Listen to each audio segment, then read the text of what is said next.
Welcome back for another first round NFL mock draft. We are officially 2 weeks away from the first round of the NFL draft, and we are going to break down a what we would do mock draft today. So obviously, we're not going to go too crazy with this and do stuff that's unrealistic, but generally speaking, there might be some picks here that you guys don't normally see too often because it's kind of based on our own evaluation, of both the team needs, some of the players. Obviously, we're fantasy guys, so we're going to probably have more fantasy relevant players than the average mock draft would. But this is just going to be kind of a fun exercise because I think the mock draft echo chamber gets a little bit tiresome and bored with the same team fits and same picks all the time. So I'm going to kind of try, at least me personally, I'm going to try and think outside the box with some of these picks too.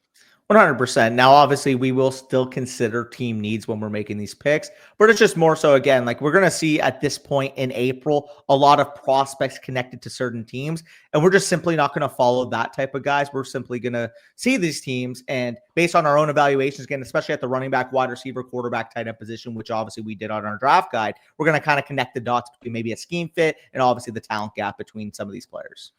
Absolutely. So let's move us a little bit smaller here. I'm going to be picking from odds. Danny's going to be picking from evens. We are going to do trades in this one. I think specifically when it comes to like the urgency of making a trade, you're going to see one in particular that we have kind of in mind that we're probably going to end up doing based on what we think is going to happen in the actual draft. Now, I'm picking first with the Tennessee Titans. This is a what we would do mock draft. So again, you could maybe be like, oh, I don't think Cam Ward's that good of a prospect. I wouldn't take him first overall. I'd probably take Travis Hunter or Abdul Carter. And while I think those guys are better prospects, the Titans have Will Levis playing quarterback right now. So I am going to take Cam Ward. In a vacuum, is he worth the first overall pick in 90% of drafts? Probably not. He probably would have been QB 4 or 5 in last year's class.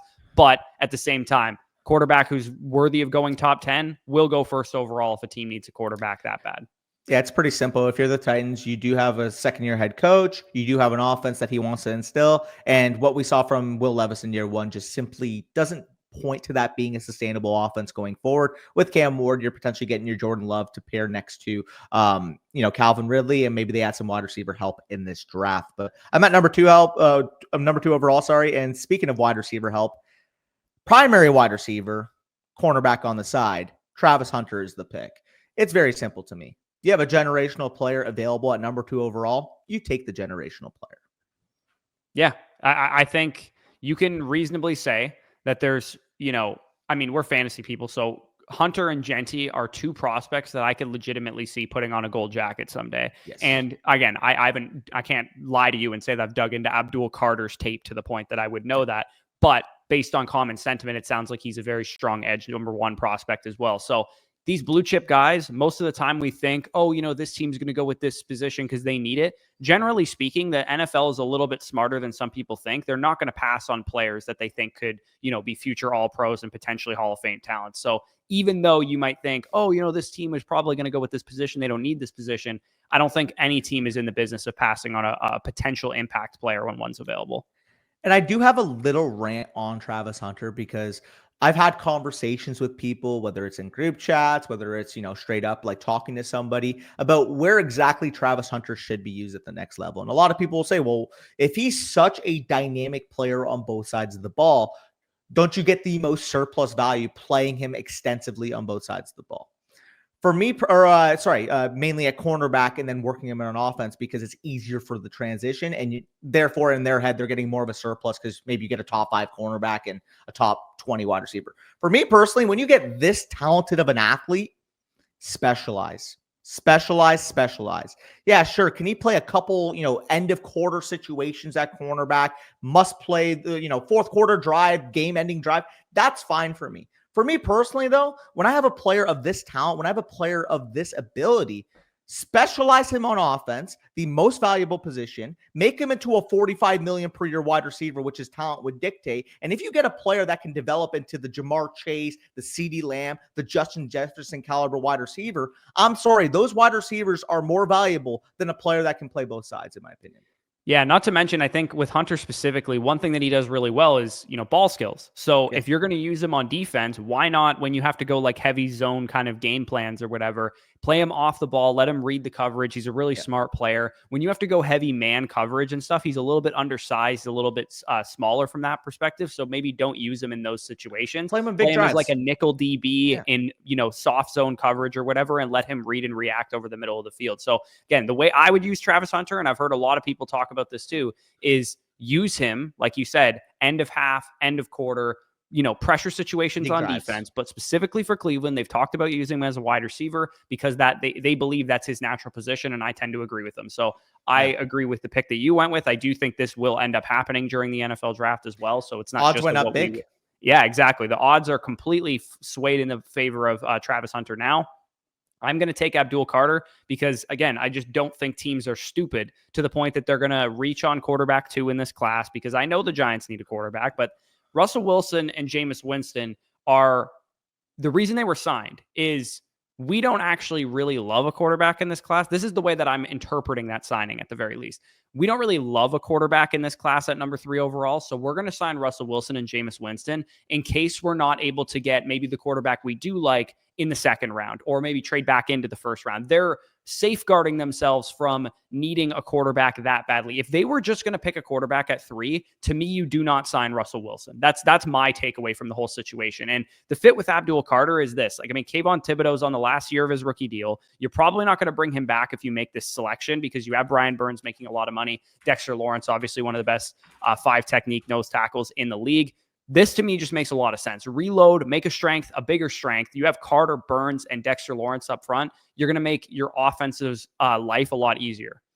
Yeah, before you actually had made the pick, I was actually going to say if you would be interested in making a trade with the Panthers. But if, again, it's a top 3 player in this class, Giants, you can figure it out, whether you trade a Kayvon Thibodeau at the draft at this point.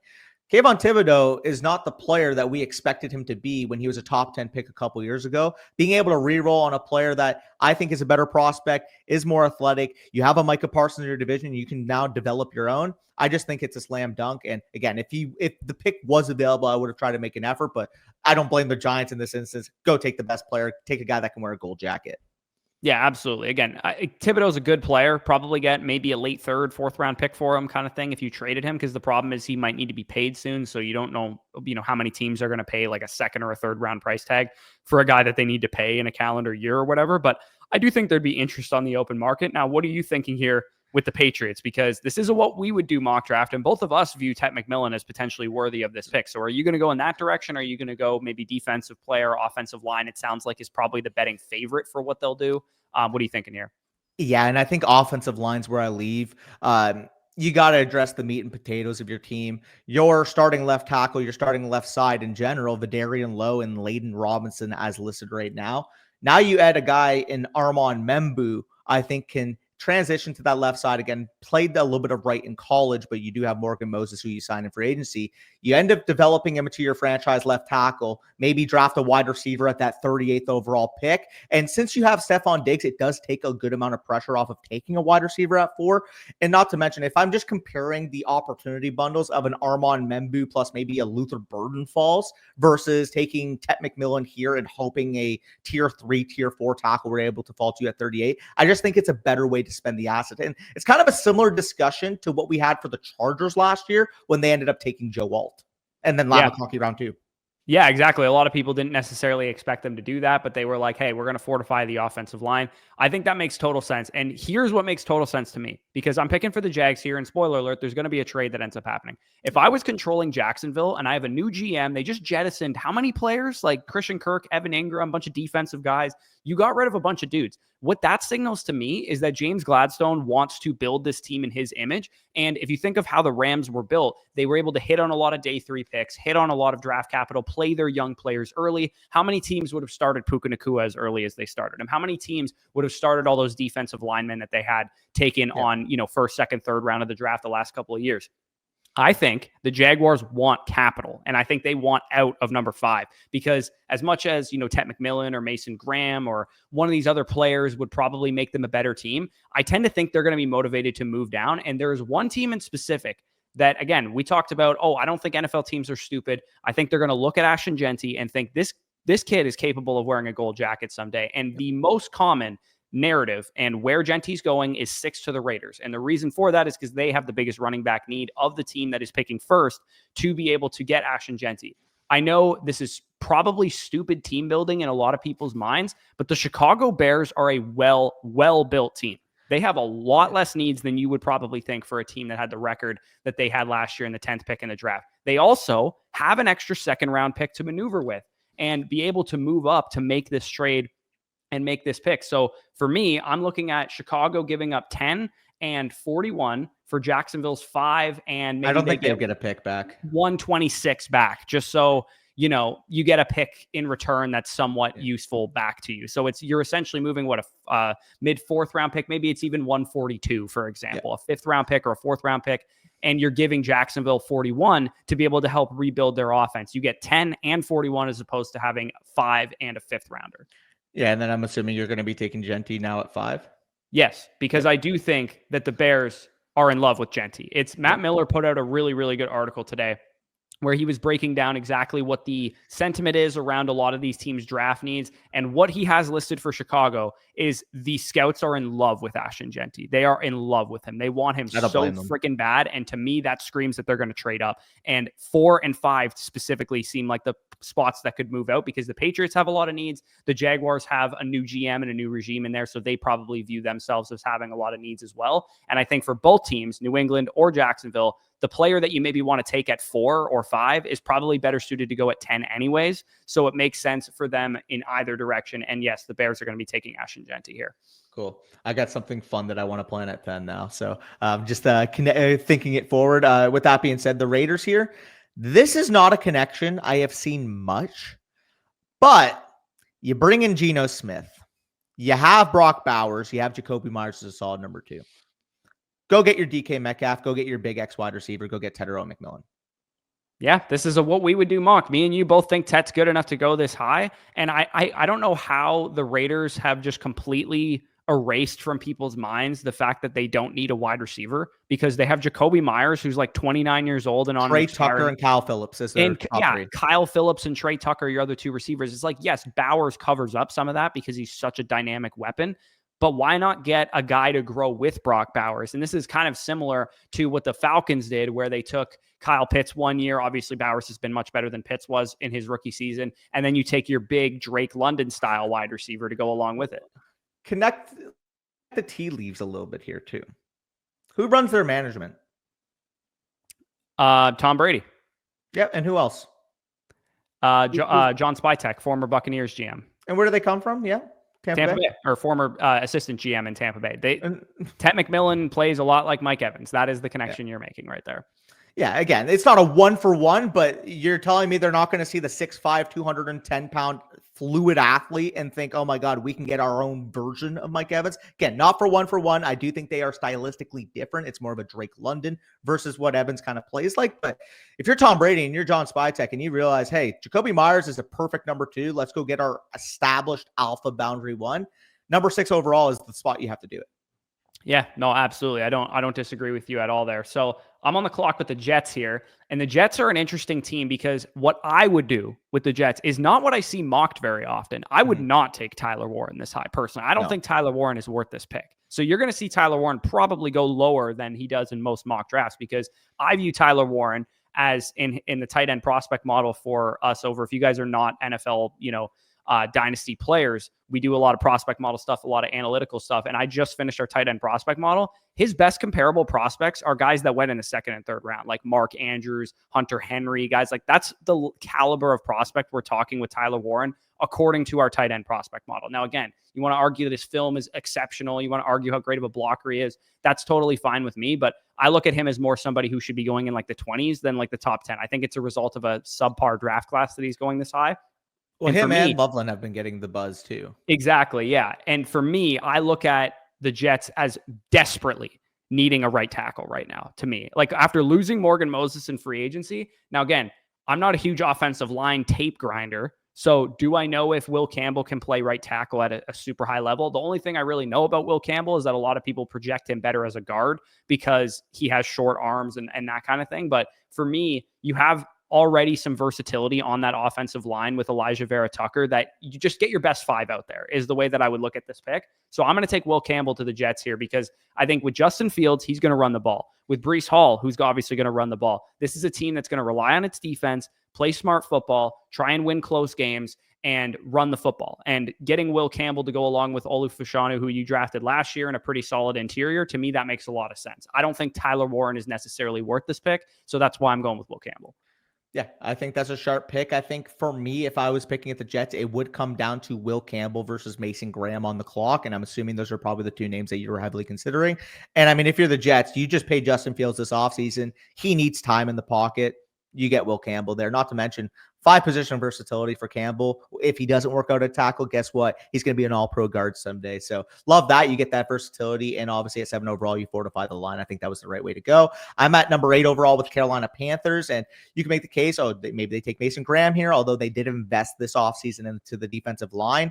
Although maybe they do go that direction because they tried to offer Milton Williams a bag and the Patriots came in last second and said, yeah, no, see you later, broke boys. With that being said, though, they have mentioned a lot of times that this will be a defensive pick. We have heard that from Dave Canales. We can't focus on offense until we fortify this defense. And I honestly think the top 2 guys in my consideration here would be the 2 Michigan boys. I think Will Johnson, I don't know when people started getting low on this guy, considering he was a consensus top 5 overall pick, a top 2 overall player on a national championship, undefeated winning defense. And when you're looking at their secondary, yes, I know you do have J.C. Horn there locked up long-term. Michael Jackson, side note, former Dallas Cowboy pick, 5th rounder, I believe, from Miami. And of course, the king of pop himself is listed as their cornerback 2 right now. In my opinion, you plug Will Johnson next to J.C. Horn. You have the best pair of lockdown cornerbacks for the foreseeable future. And I think 8th overall is very much the range I would value him, as opposed to more so the 12 to 16 I've seen on the consensus. So so you're going to take Will Johnson here? Yeah. Okay, so my one argument against this pick is, again, this is what we would do mock. So me and you are probably even going to disagree on some of the stuff that we do here. Is I probably would have gone with Mason Graham just because of how bad your run defense was, how bad your pass rush was last year. Derek Brown's coming back, who's more of a run stuffing kind of a defensive tackle. You pair him with like an explosive 3 technique like Mason Graham. I think that would be a lot of fun. But at the same time, I kind of agree with you on Will Johnson that I think, remember what we saw in 2023, I think it was, or 2022, where Derek Stingley was thought of to be this top 5 pick. He was going to be top 5 the whole time. We all talk ourselves out of Derek Stingley in the draft process. And again, he's a better athlete than Will Johnson, so keep that in mind.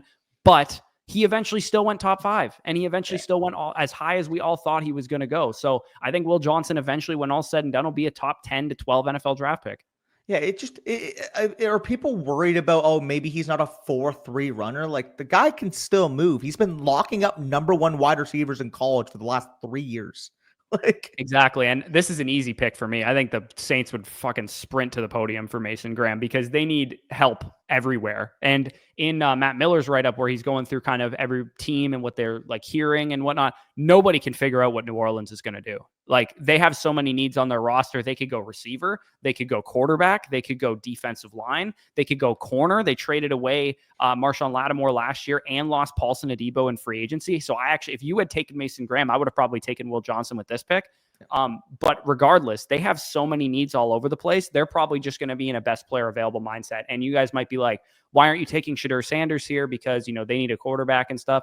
Honestly, I think they believe enough in Derek Carr that they're like, we have so many needs on this roster. It's not smart to plug in a young quarterback to this situation. Let's take an impact defensive player like Mason Graham, and we'll figure out our quarterback position next year, whether it's Derek Carr for the long term, whether we are picking, I think the Saints will be picking high yet again. So there's a good chance that they'll be in next year's quarterback class, maybe a Arch Manning, a Garrett Nussmeier, Drew Aller. Some of these guys emerge in next year's quarterback cycle. We'll have to wait and see. But for me, I think forcing a quarterback pick to the Saints is not smart. And we're doing what we would do. Maybe the Saints will do it. I just wouldn't do it personally. Yeah, I would agree there. I wouldn't take a quarterback at that spot if I'm New Orleans. I mean, is Derek Carr a world beater? No, but to be honest, none of the quarterbacks left are either. I'm back on the clock here. Obviously, you just go with Mason Graham there with the Saints. Obviously, would have been a sprint to the podium pick for Jacksonville, considering he's literally been in talks to go there at number 5 overall. Now it's a little bit tougher of a decision because you make the direction. Maybe you take an offensive line pick. Obviously, you could still go with a defensive lineman, although me personally, I wouldn't go that direction without Mason Graham on the board. The other option is this a sneaky wide receiver team if they were to trade down? I think at 10, if McMillan isn't there, I don't necessarily think they would. But again, if you think that Luther Burden is or worth this That's pick, what I'm considering right now. again, this is what we would do mock. I don't think that Burden would go Yeah. this high, even in a what we would do situation. But I don't know. My pick, if you want my 2 cents, I would be picking Jahdae Barron here. I think that they're going to want to address their defense and their secondary specifically. And I think I just Barron don't think a nickel cornerback goes this high. Yeah, I think that's fair. I just think if we redrafted last year's draft, Cooper DeJean would go this high. If we redrafted 2023's draft, Brian Branch would go this high. I think the position that he plays is, yes, undervalued, but you get him on the field in any way possible. Yeah, I mean, I don't disagree on that aspect. I mean, with that being said, though, I'm hiring Liam Cohn. I have an X wide receiver on the outside. I have another wide receiver that's just going to be running wind sprints with Gabe Davis. Get me a player, and De'Ami Brown for that matter. Get me a player that can affect the underneath. Get me a player that with the ball in his hands, in my opinion, is one of the scariest wide receivers that we've seen in the last few years, up there with some of the best, like Malik Neighbors, like Jamar Chase. I think Luther Burden's ability with the ball in his hands is up to that level, and I am trusting Liam Cohn to be able to develop him. So here, number 10 overall, I'm perfectly comfortable pulling the trigger. This is a guy that was kind of mocked here routinely, kind of in the mid portion of the year until people started, is he a 20s guy now? Is he an early 30s guy now? The consensus on Luther Burden has just gone down since the season ended, even though that was never brought up during the season. Yeah, and the Laviska Shenault comparison comes full circle, and he goes to Jacksonville. I would not do that. Again, I'm sure a lot of Jags fans might be pissed in the comment section down below. I personally would be ripping you in the comments if I was watching this mock as a nonpartisan person. He's a great player, and he's going as a number 2 wide receiver to one of the most creative offensive minds in the league. I like the fit. I don't think he would go that high. I think it's possible that he goes in the second round legitimately. Yeah, which is outrageous, and that would be the biggest deal of the draft, hence why I have him at 10. Yeah, fair enough. Again, this is what we would do mock draft, so you can actually get mad at us and be like, why the hell would you pick him that high? It's like, this is Danny's evaluation of Luther Burden. You think he's worth He would have been gone at 12 for what it's worth if I didn't pick him here. Yeah, for sure. I totally get it.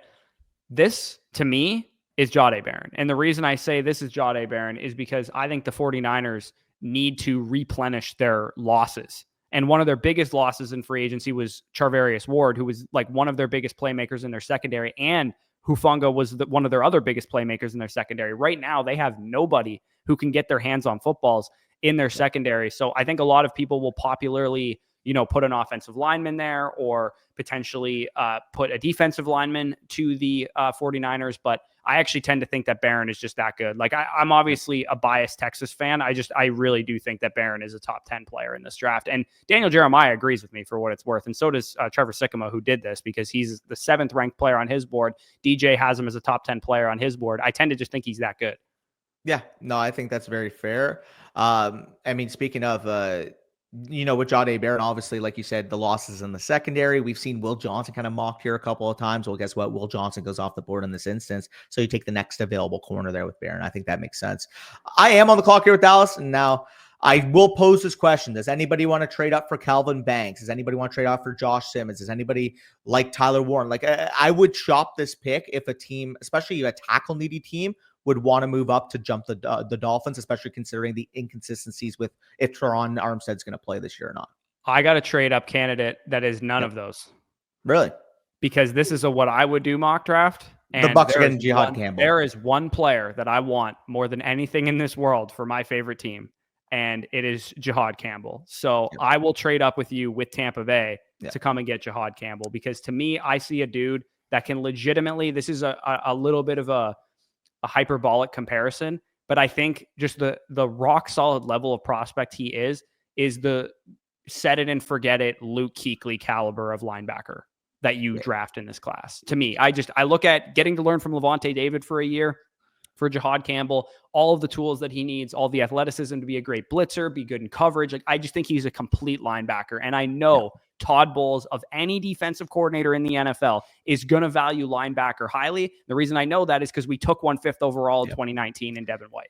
Yeah, and I think it would make a ton of sense too, knowing that the Colts could take a linebacker. Obviously, your in-division rival there with the Falcons could take a linebacker. Obviously, Cincinnati, they just need defensive help. They could take a linebacker. So, yeah, 1984 for 12. I think that's reasonable. We usually see in this range of the draft, a first plus a third usually is about the price that's paid. And I think both sides here, the Cowboys knowing their needs, not really meeting up at 12 versus a guy that maybe they like at 19 similarly, you can get an 84th overall pick. And like you said with the Bucks, a Jihad Campbell's not making it to you at 19. So I think both sides would actually really like this deal. Yeah, and I think if I was Jason Light, he would probably be pushing for a draft pick back because Jason Light loves his draft picks. So I would say, oh, maybe this is more like a third. We wouldn't add one. Maybe you get a 26 6th or something back or something like that. But again, I'm not going to go semantics too hard with it. And I'm gonna select Jihad Campbell here. Again, I just think that Todd Bowles needs a centerpiece linebacker for his defense. The reason our defense was in shambles last year is not because we didn't have the defensive line talent, because we do, especially now that we've added Hassan Reddick to this team. Yaya gets to go to a number 2 edge role instead of a number 1 edge role. Vea and Kancey, obviously one of the best, DT duos in the league. You have Levante David, who's still playing at a high level. Zion McCollum, really turned himself into a cornerback 1 last year. Jamel Dean was hurt all season. We had no cornerback depth. We do have depth now, and Jamel Dean is back.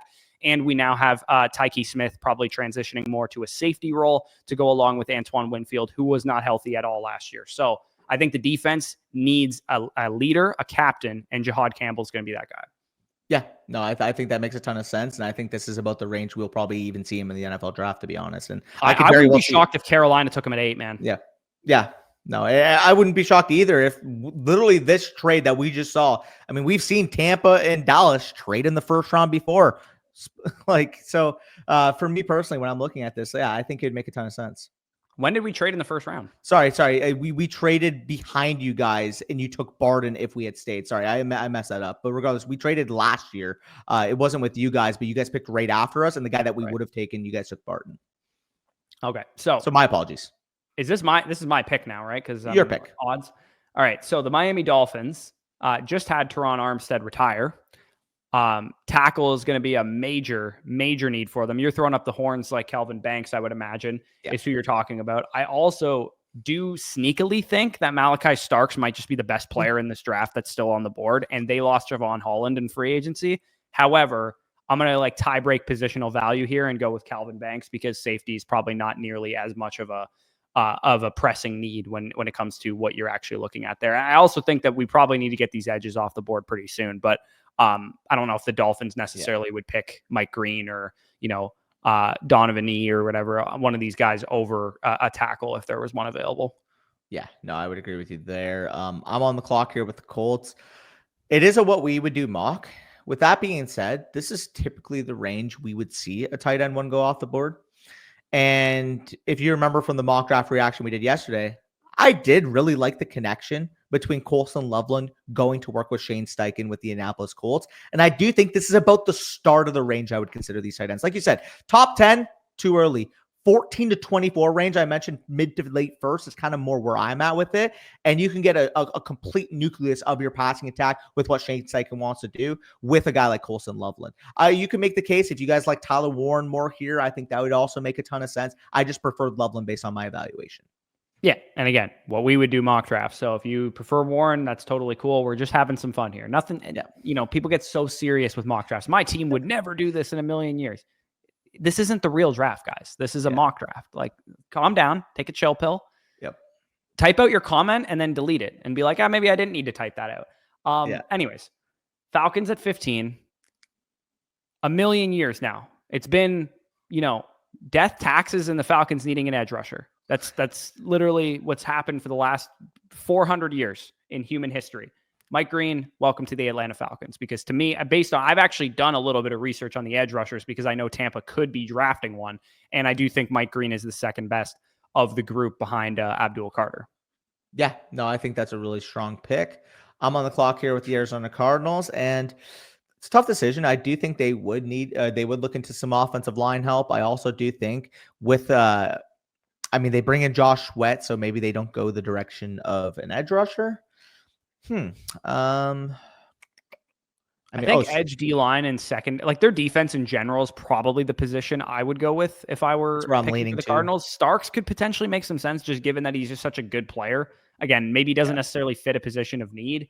But I would be definitely, if I were in your position, thinking about going with one of the edge rushers, potentially Greg Zabel as well, because they could definitely use an interior offensive lineman. There's a couple guys here that I would consider. You know who I think would actually make a ton of sense? Knowing Gannon's background, knowing how much the Eagles valued the trenches, I trust them to be able to develop a guy like Shamar Stewart. I really do. He's one of the most polarizing edges in this class because the production wasn't there, but he's literally got 99th percentile level athleticism. It just reminds me too much. You get a sharp coach that looks at him like the Jags looked at Trayvon Walker. And Trayvon Walker, people were clowning on him when he went first overall. The guy's become a really freaking good player for the Jags. So me personally, when I'm looking at it now, obviously people will point out, if you guys were Texas A&M fans, if you guys were watching Shamar Stewart, will point out, well, the scheme wasn't really conducive towards him being able to get valuable pass rushing reps. So you plug him in here with the Arizona Cardinals, you have the versatility to be able to play him across that defense, and Jonathan Gannon's going to get the best out of him. Yeah, I think that's an interesting fit for sure. And Stewart's going to be one of those guys that it's like the beauty's in the eye of the beholder. You said 99th percentile athleticism. It's actually 100th percentile. He's number one. Yeah. He's literally number one RAS score edge rusher in the history of the combine since 1987. So, I mean, a guy like that can't fall further. Yeah, and Gannon, I think, was there when they drafted Nolan Smith, right? And Nolan Smith was not a refined product coming out of Georgia, and he's also become a very good player too. So I think there's a good chance that he's going to look at the traits, look at what he can develop out of them. You kind of need like a number one edge on this team, and you're like, how many number one edges are available at pick 16 in the draft? Usually not that many, but if this guy develops into what he can become, he would be the type of player that could go top 5, top 10 in an NFL draft if he was a little bit more developed. For sure. So I'm on the board with the Cincinnati Bengals, and Cincinnati, to me, they just need help on their defense in general. Best defensive player available is the strategy that I would go with. There's two players specifically that I think are very good fits for what they do, and that is Donovan, I can't say his name, Izaraku, I think is how it's pronounced. Izaraku, I don't know, and Malachi Starks. These are the two players that I would be considering with the Cincinnati Bengals. With the Hendrickson stuff, I tend to think it's just going to water itself out and he's just going to stay on Cincinnati. But that being said, I'm going to take an edge rusher anyways because he needs a running mate, and Sam Hubbard retired and all that kind of stuff. So I'm going to roll with an edge to the Bengals there. Yeah, and I was going to add to you in case like you were leaning the Starks direction. If it is a tiebreaker situation, their current starting edge is Cam Sample. Their current starting secondary, you have Jordan Battle, who's been okay. You got Geno Stone, obviously, who they brought in free agency. Dax Hill, former first-round pick. I just think from a pure investment perspective, they probably lean, like you said, more of a front at 7 pick. So I actually do like the Donovan pick here. Yeah, for sure. You're on the board with Seattle. They're a weird team to figure out. I think interior O-line is just like the biggest screaming need. Maybe of any, like this might be a hot take, but I think if any team needs an offensive lineman more than the Seattle Seahawks, I would like to know which team that is. Maybe the Texans, I guess you could make the argument. Maybe the Dolphins, now that Trent Williams, or what's his name? Teron Armstead retired. Yeah. I think you could make the argument that the interior offensive line of the Seattle Seahawks is the worst in the NFL. Yeah, and I mean, we've seen this guy kind of mocked here. Again, I'm not going to go out there and say I've watched a bunch of Greg Zabel tape, but what I have heard from Daniel Jeremiah specifically is that this guy can play across the offensive line. And when you're a team that needs offensive line help across the board, you take the guy that can fill a bunch of positions. Yeah, especially when his best projection by most accounts is his ability to play center or guard. Because this is a classic. I mean, I know this more than anybody because my team has done this. You take a North Dakota State left tackle and you play him at guard. That's what we did with Cody Melk. So I think there's a good chance that a lot of teams will do the same thing with Greg Zabel, and Dylan Radins was the same thing when he was coming out of North Dakota State as well. So Cowboys, Danny, what are you thinking? Couple really nice wide receivers on the board here. Pick your flavor. This would be a run to the podium, Emeka Egbuka pick for me. I would take Egbuka, but I will make the case. People might be thinking, oh, well, Texas, maybe they want the speed of Matthew Golden. I will make a case if you wanted like just more of an idealistic number 2 next to Lamb. I actually do think Matthew Golden, from a skill set perspective, actually complements Lamb better. But for me personally, with the Cowboys, you need proven pass catching production. You have CeeDee Lamb. Jake Ferguson, I think, can suffice as the number 3 on your offense. Now you add Emeka Egbuka to play that power slot role, potentially develop into an Amon or St. Brown-like player. And I think at 19th overall, heck, I would have been comfortable taking him at 12, but I wouldn't have felt fantastic about it. On 19, like you said, it's a home run. Yeah, exactly.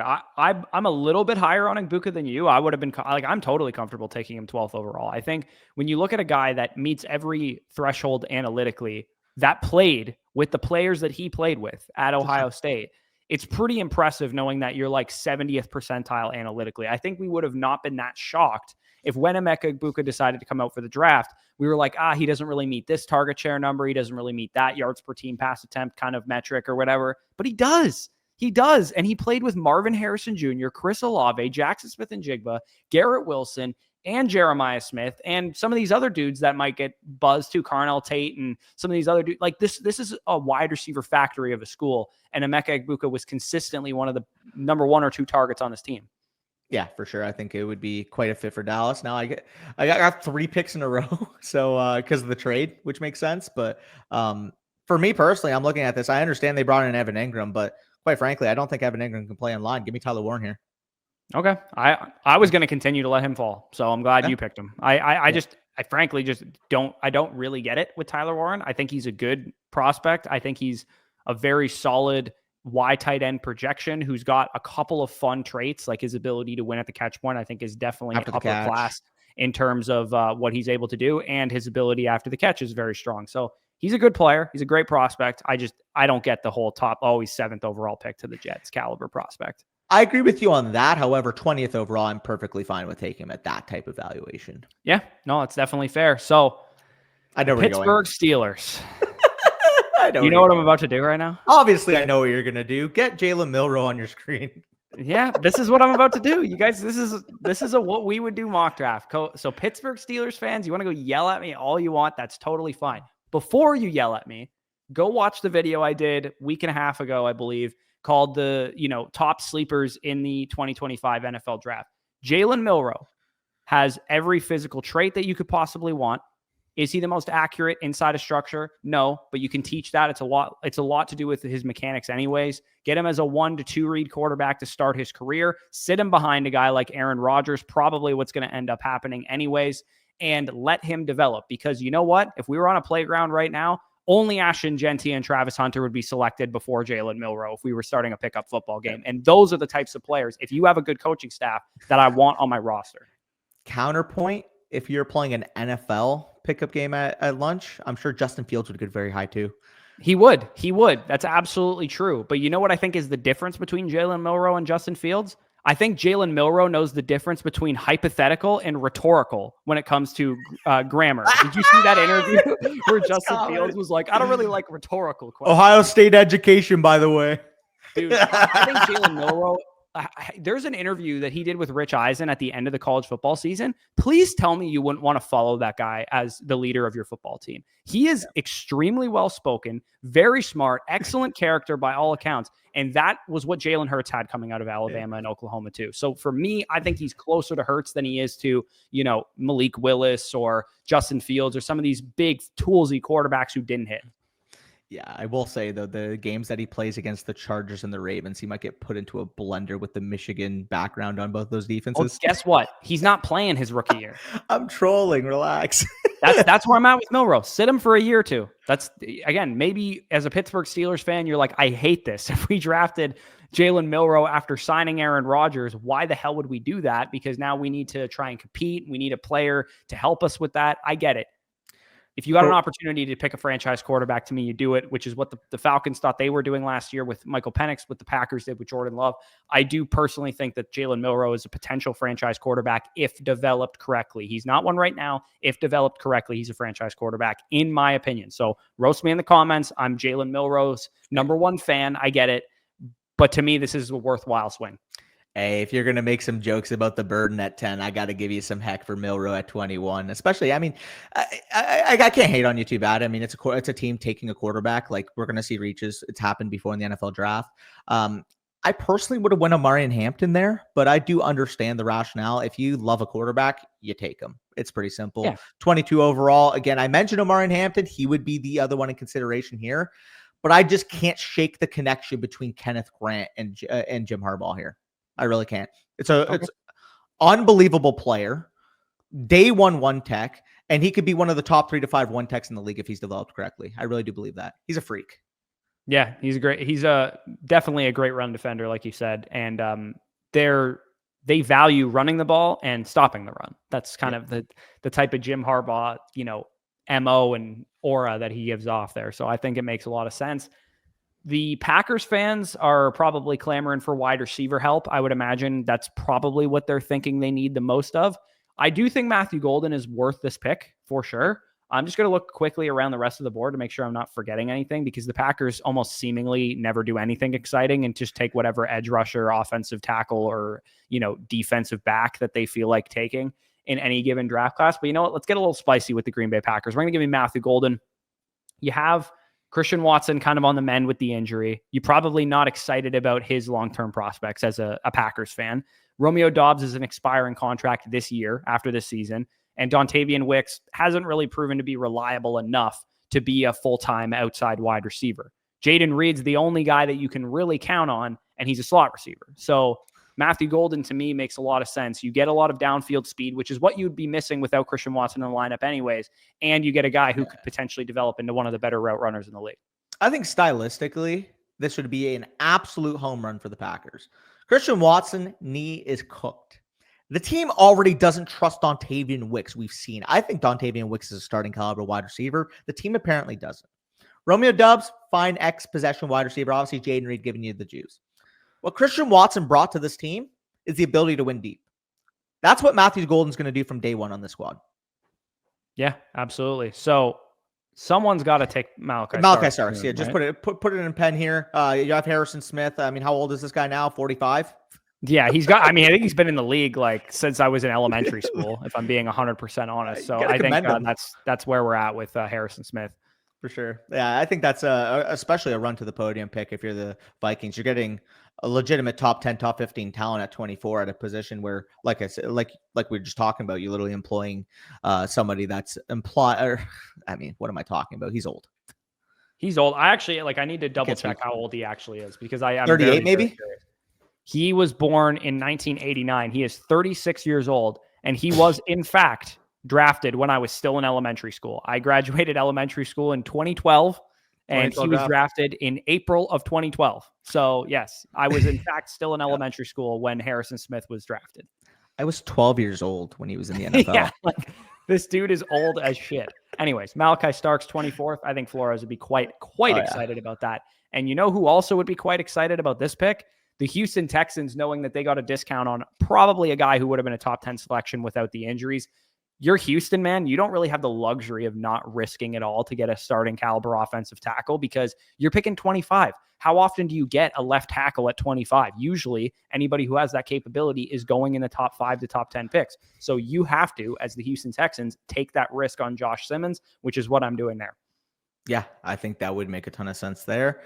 I'm on the clock here with the Rams, and the Rams are probably the toughest team to gauge in this area. I like Jalen Walker here for the Rams, a guy that probably should be off the board and probably will be as soon as maybe even 8th overall to the Panthers. I think the Rams would be interesting for him for sure. It's just, I do like their pass rush, and I do think, if you're just comparing it, I think they would need corner more.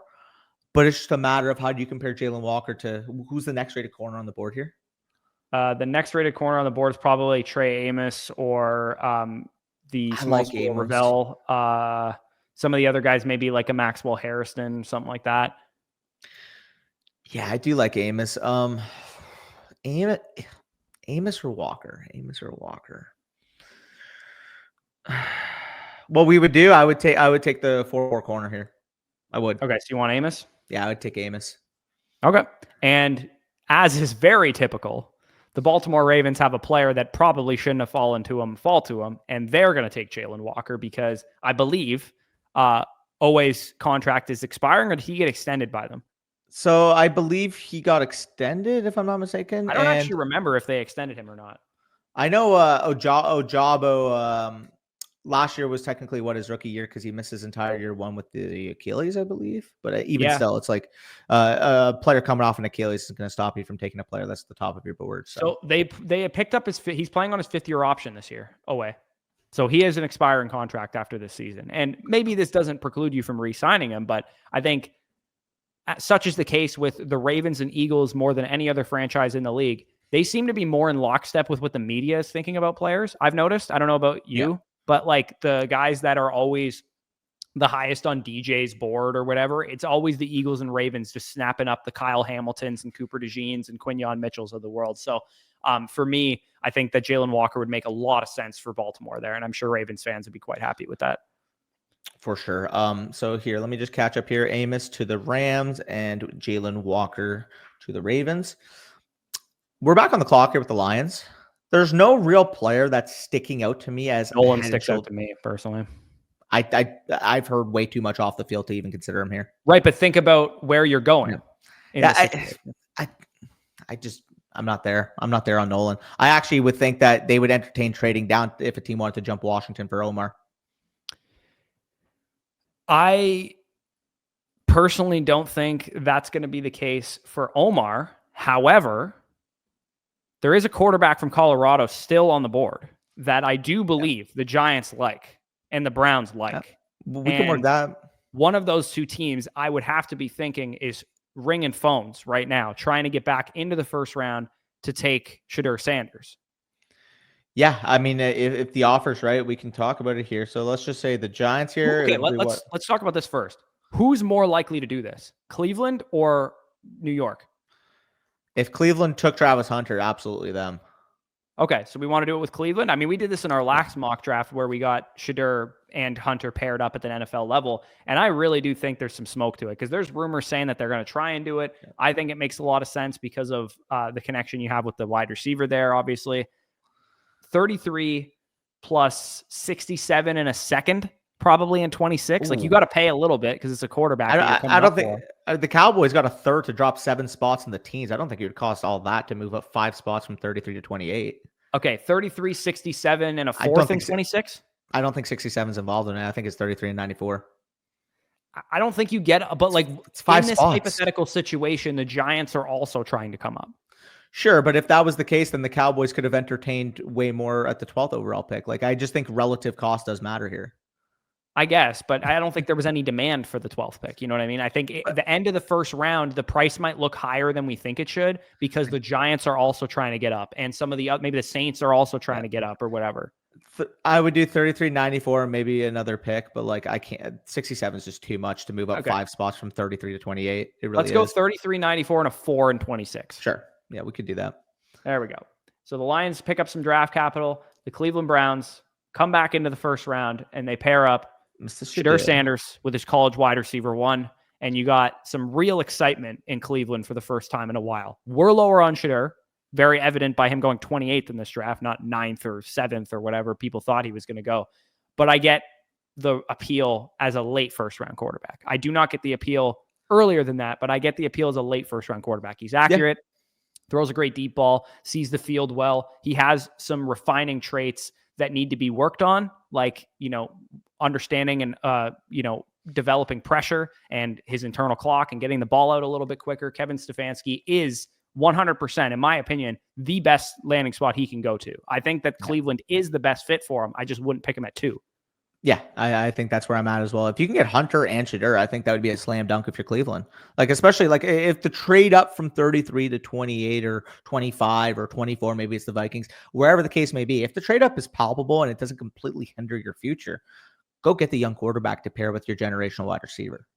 Yeah, and you guys might be like, wait, would you actually take Jalen Milroe over Shedeur Sanders? I would. I have him as my QB too. I would take Jalen Milroe over Shedeur Sanders because I think the ceiling is much, much higher, especially in the AFC where the Pittsburgh Steelers are. You have the ability to potentially compete with those superheroes that you have to compete against.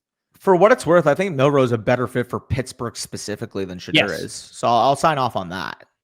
Yeah, exactly. I mean, I think Shedeur would also benefit from learning from Aaron Rodgers and, getting the timing. And like, there's actually I don't think there's many quarterbacks in the league that have the internal clock that Aaron Rodgers has. He's one of the best in the league as far as knowing when to get rid of the football, throwing it away when necessary. That's what Shedeur needs to learn. So he's one of the best of all time. Rodgers. Like straight up one of the best of all time. Absolutely. But I think Tomlin and the Steelers are going to fall in love with Milroe. He is just, the term like play like a Steeler or like whatever. He's just a Steeler, man. Like it's so evident to me. I will say though, a couple years ago, I do remember we kept making the connection to them and Malik Willis only for them to take Kenny Pickett.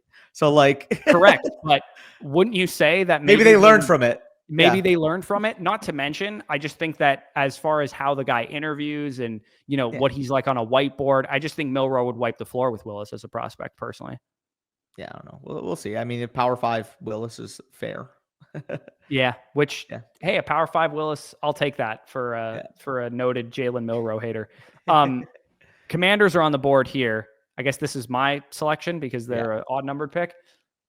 I tend to like the idea of giving them a running back low key, just because you have the ability to build playmakers around Jaden Daniels. And you've already done that with Deebo Samuel, bringing him in. And I love the idea of Treveyon Henderson on the Washington Commanders. I personally prefer Quinshon Judkins and Amari Hampton in a vacuum as running back prospects, but for what Washington did specifically with Austin Eckler and with Zach Ertz as short area targets, I think that you give those targets instead of Zach Ertz and Austin Eckler, who's 30 years old or whatever, to Deebo Samuel and Treveyon Henderson, that would be a lot of fun for their offense. Ready for the shock? What's the shock? Shock is we have heard rumblings all offseason that the Bills and James Cook cannot come to a long-term agreement. They have showed throughout the past season that they want to be a power run football team. We even saw that in the playoffs. And you also get a 5th-year option with Amari Hampton. I'm taking him here. Okay. All right. We see this happen in the NFL draft where the landing spot makes more sense after the fact than going into the draft. Because if I had told you to the Bills, people might say, well, they have James Cook. Like, I don't really understand. But then after the team kind of makes their indication clear, like, oh, James Cook is not going to be back, and this guy's going to be our franchise running back to punch in 15 touchdowns a year next to Josh Allen, possibly even preserve Josh Allen too with how much goal line usage he gets. I just love the fit. I really do. Yeah. Speaking of loving the fit, I'm doing another crazy thing here because we are getting a 4th first-round quarterback. Let's go. You know what team's coming up, right? I'm kidding. Yeah, I was gonna make the joke that the Chiefs were taking them, but nope. Giants, right? Nope. The Los Angeles Rams will be coming up to get Jackson Dart without a 2nd-round pick, by the way. You know what they're going to give up to do it? They're going to give up their 2nd and 26, their 90th overall pick, and their 127th overall pick to come up and get their future franchise quarterback in Jackson Dart. This is what we're riding with. The Los Angeles Rams. You want to roast me in the comments? Go nuts. Again, this is going to be predicated on the fact that the Rams view Jackson Dart after a year of development as a franchise caliber quarterback. And when that's available to you, when your quarterback is 36, 37 years old with a bunch of back injuries and is basically a year-to-year projection at this point, you pay what you got to pay to go get him.